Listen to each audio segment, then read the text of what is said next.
Kinumpirma ng pamunuan ng Department of Agriculture na patuloy nilang tinatrabaho ngayon ang pagpapababa sa presyo ng bigas sa bansa.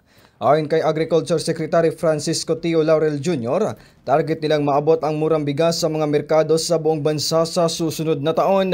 Sa kasalukuyan, aabot sa 40 pesos per kilo ng well-milled rice ang bintahan ngayon sa mga pamilihan. Paliwanag ng kalihim na nais nila itong mapababa pa mula sa kasalukuyang presyo nito. Sa ganitong paraan niya ay magiging abot kaya na sa mga Pilipino ang bigas.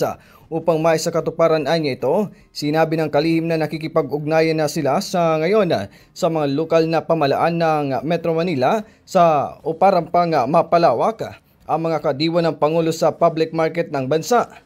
Samantala, nakikipagpulong rin sila sa mga local executive para dumami pa ang bilang ng mga may-ari ng mga market na maglalagay ng kiosk sa kanilang market.